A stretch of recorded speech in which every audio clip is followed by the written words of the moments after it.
The $50 bill slipped from Naomi Carter's trembling fingers just as the supermarket cashier reached for the elderly man's groceries. "I'm sorry, sir," the cashier said quietly. "Your card has been declined 4 times. A long line had formed behind him. Someone sighed loudly. Another customer muttered, "If you can't pay, let the rest of us go." The old Korean gentleman lowered his head, his hands shaking as he searched every pocket of his worn brown coat. I must have brought the wrong card," he whispered. The cashier looked uncomfortable. "I'm sorry, sir. Store policy." Without thinking, Naomi stepped forward. "I'll pay for it." Every head turned toward her. The cashier blinked. "Are you sure?" Naomi nodded and handed over the last $50 in her wallet. It was the money she had planned to use for groceries until payday. The cashier processed the payment. The old man looked at her with moist eyes. "My child, why would you do this for someone you've never met?" Naomi smiled despite the exhaustion written across her face. "Because everyone deserves to leave a store with their dignity." For several seconds, the old man simply stared at her. Then he bowed slightly. "I won't forget this." Naomi laughed softly. "You don't have to." She picked up her nearly empty shopping bag and walked toward the exit, unaware that 2 men dressed in black suits had watched everything from opposite ends of the supermarket.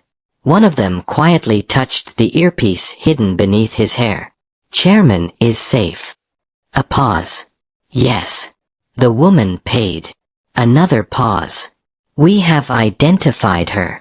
Naomi had no idea black SUVs began following the elderly man the moment he stepped outside. She also had no idea she had just changed her own life forever. If you're enjoying this story already, take a second to subscribe, like this video, and tell us in the comments, would you have spent your last $50 on a complete stranger? The next morning, Naomi arrived at St. Mary's Medical Center after another sleepless night.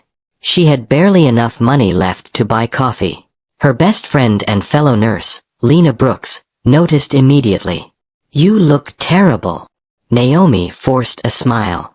"I'll survive." "You always say that." "It's usually true." Before Lena could answer, every conversation inside the hospital lobby suddenly stopped. Outside, 6 black luxury SUVs rolled to a perfect stop. Doctors exchanged nervous looks. Patients moved aside. Hospital security instinctively straightened their uniforms. The rear door of the first vehicle opened. An elderly man in a perfectly tailored charcoal suit stepped out. Behind him walked several bodyguards. He looked around calmly. "Where is Nurse Naomi Carter?" The receptionist nervously pointed toward the emergency department. Within seconds, every employee was staring at Naomi. Lena whispered, "Please tell me you didn't accidentally treat a criminal." "I've never seen him before." The elderly gentleman approached with surprising warmth. "Miss Carter." She recognized the voice before the face. It was the man from the supermarket. "You." He smiled. "My name is Han Suk. I came to ask if you would honor me by joining me for lunch." Naomi frowned. "You came here just to thank me?"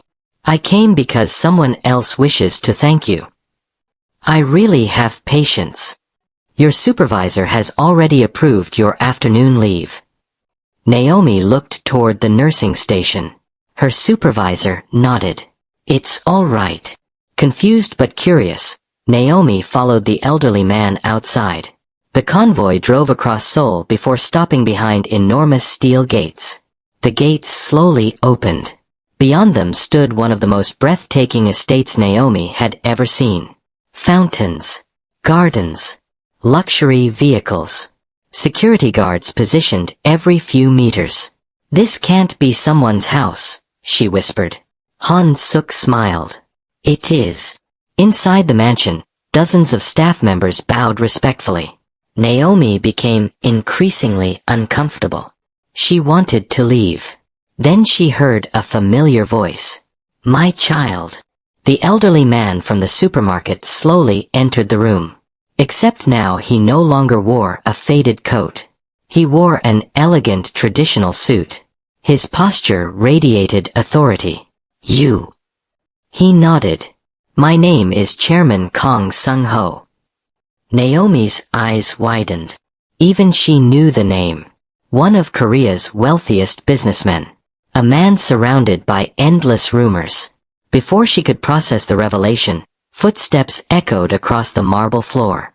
Every guard instantly lowered his head. The atmosphere changed. A tall man dressed entirely in black entered the room. Sharp jawline. Cold dark eyes. Perfectly tailored suit.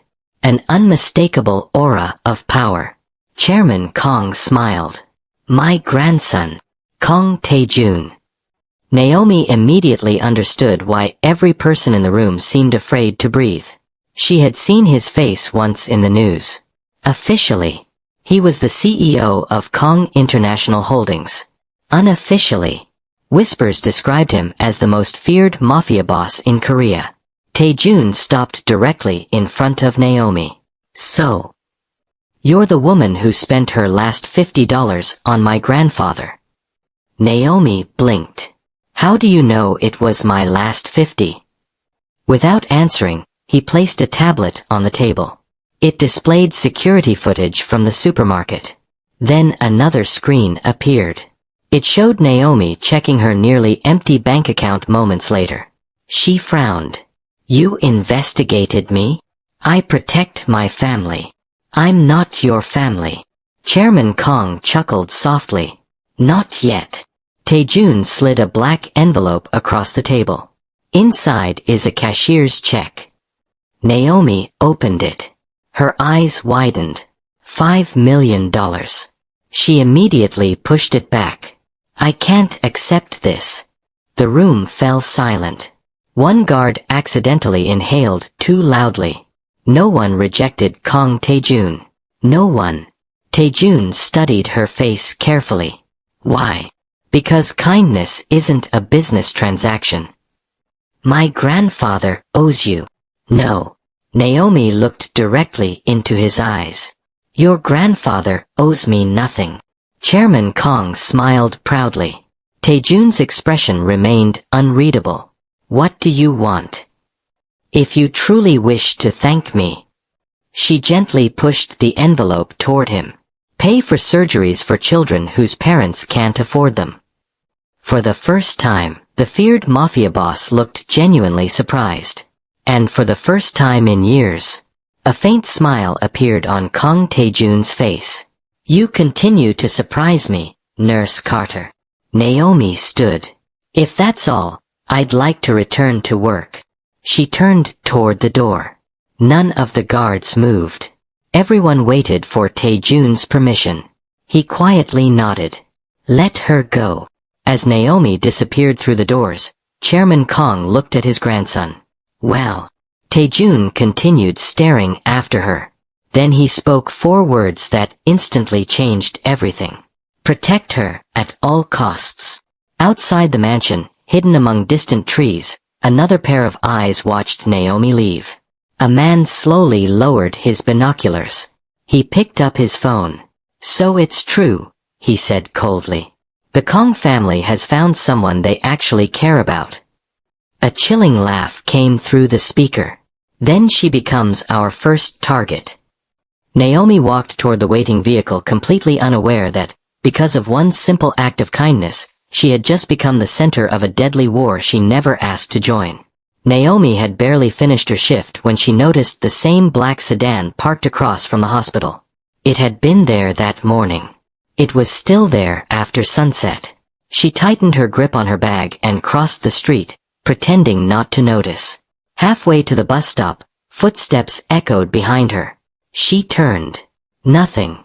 Then a motorcycle roared past, forcing her to jump backward. Before she could steady herself, a van screeched to a stop beside her. Its sliding door flew open. 2 masked men rushed toward her. One grabbed her wrist. The other covered her mouth. Naomi kicked with all her strength, biting the attacker's hand until he screamed. At that exact moment, tires screamed against the pavement. 3 black SUVs blocked both ends of the street. Men in black suits poured out. The attackers released Naomi and reached for their weapons. The fight lasted less than 30 seconds. It was fast, precise, merciless. The kidnappers lay unconscious before they could escape. Mr. Han hurried toward Naomi. "Miss Carter, are you hurt?" She stared at him in disbelief. "You knew this would happen?" "We feared it might." "Feared?" Naomi snapped. "Someone just tried to kidnap me." Another car door opened. Kang Tae-Jun stepped out. His calm expression hid dangerous anger. He looked at the unconscious kidnappers before turning to Naomi. "I warned you. I never asked for bodyguards." "No. You asked for children to be protected." He took one step closer. "Now allow me to protect you." Naomi wanted to argue. Instead, she noticed blood running down her forearm. Only then did she realize she had been cut during the struggle. Without hesitation, Tae-Jun removed his suit jacket and wrapped it around her arm. "You need stitches." "I'm a nurse. Tonight, you're the patient." Despite herself, Naomi couldn't suppress a small smile. She sighed. "Just for tonight." That night became a week. A week became 2. Although Naomi continued working at the hospital, she now returned each evening to the heavily guarded Kang estate. She insisted on paying her own bills. She insisted on doing her own laundry. She even helped the mansion's elderly cook prepare meals after work.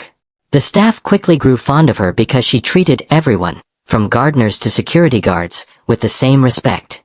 One afternoon, she found Chairman Kang quietly tending flowers behind the mansion.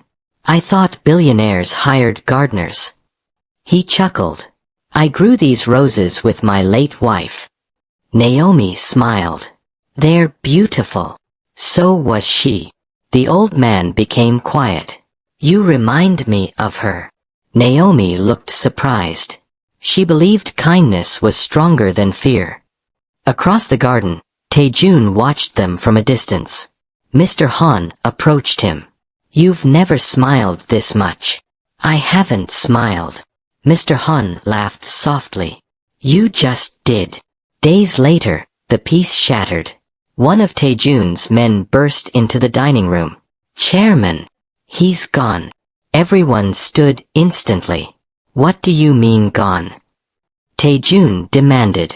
His security detail found his room empty. Naomi's heart skipped. She remembered something.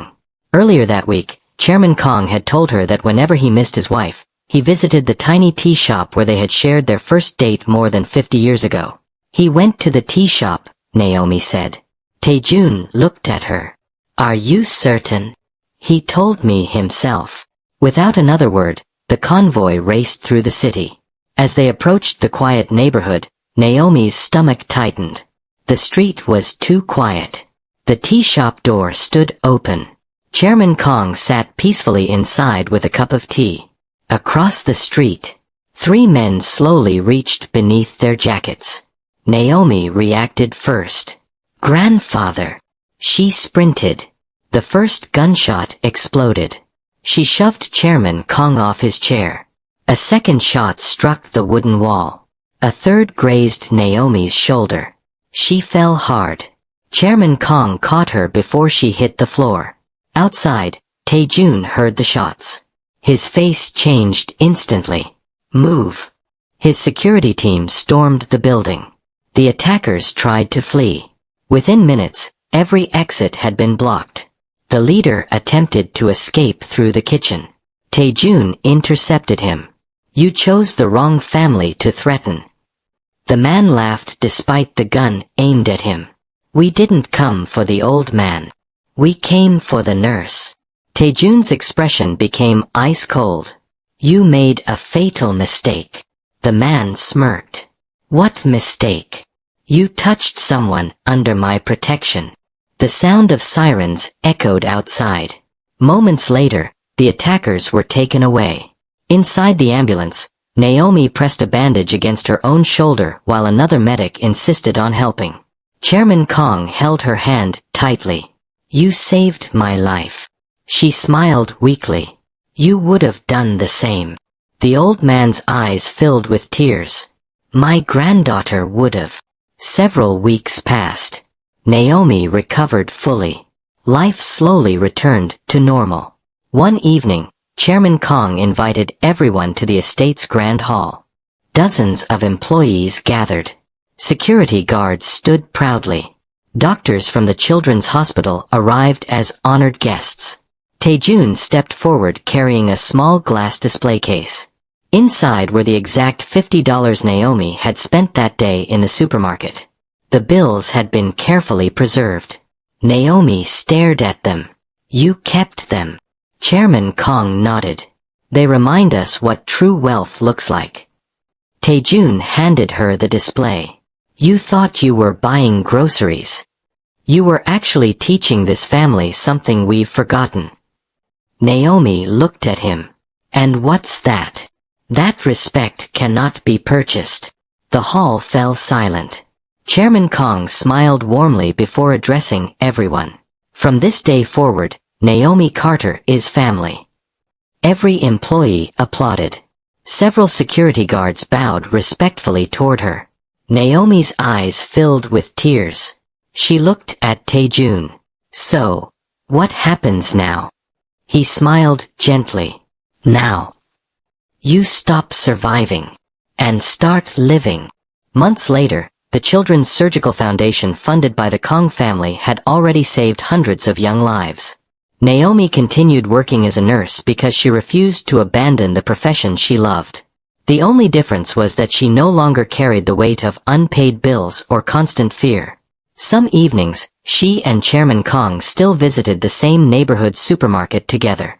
They always chose the longest checkout line. Not because they were in a hurry, but because they never forgot how one ordinary afternoon had changed all their lives. As they walked out of the store, Chairman Kang smiled.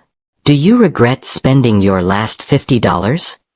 Naomi looked at the smiling families leaving the supermarket. She shook her head.